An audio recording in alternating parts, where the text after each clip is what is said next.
Pennsylvania monsters. Most people think Bigfoot is the only monster to inhabit the Keystone State. Actually, I've run across two tales of the hairy biped while doing the research for my last two books, Pennsylvania Strange and Ghost Revisited 9. Both stories were told to me by reputable people. My Uncle Dick Robertson swears that Sasquatch lives in the bogs on the far side of the Kinzua Railroad Viaduct. According to him, there were many accounts of the creature pelting passing trains with rocks. The other story was told me by Marcy Shellhammer, who writes for the Bradford Era. Her mother came nose to nose with the beast while picking blackberries with her sisters in August of 1939 when her family lived in Westline.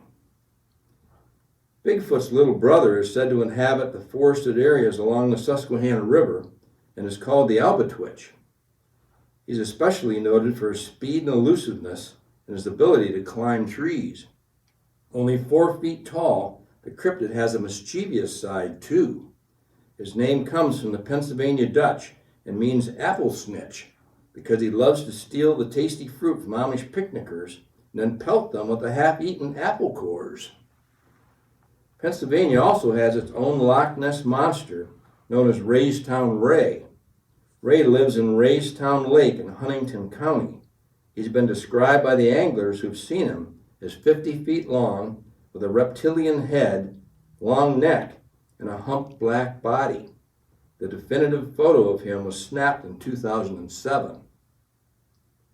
Two of Pennsylvania's monsters are linked to witches.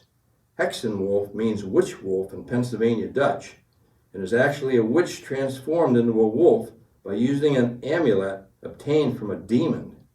It doesn't attack people like the werewolf does, but preys on their minds instead.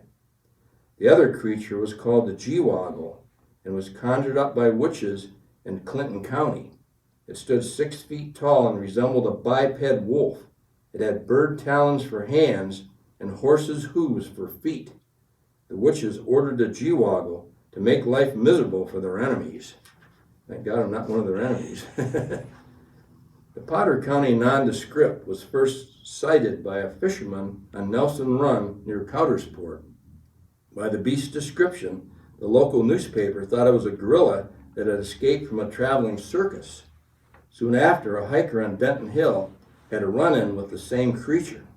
He said that it had a shaggy head of hair and tusks protruding from a slobbering mouth.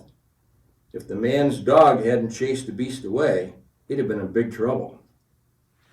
One monster who isn't a danger to anyone is called the squonk. Squonk lives in the hemlock forests of our area and is ugly beyond belief. Small and pig-like, its skin is covered with warts and moles. It's so depressed by its appearance that it weeps constantly. If someone tries to catch it, it dissolves into a puddle of its own tears. The Chester 8 boy is another sad case. The lad was tall, gangly, and not very bright. Tangled red hair covered his head, and his face was a sea of freckles. The other kids picked on him so much that he fled into the swamp surrounding the village and transformed into a beast. His red hair grew into protective fur once he became half human and half ape. He has since become immortal to serve as an anti-bullying poster boy. Then there's the storm hag of Lake Erie. This she-demon lurks near Presque Isle and is bony and hideous to behold. She has sickly pale skin and long, powerful arms. Her fingers are tipped with talons that excrete venom. One prick will paralyze a man so the storm hag can devour him. She tosses ships with winds and wild waves that fling sailors overboard. There she scoops them up and satisfies her hunger with her flesh.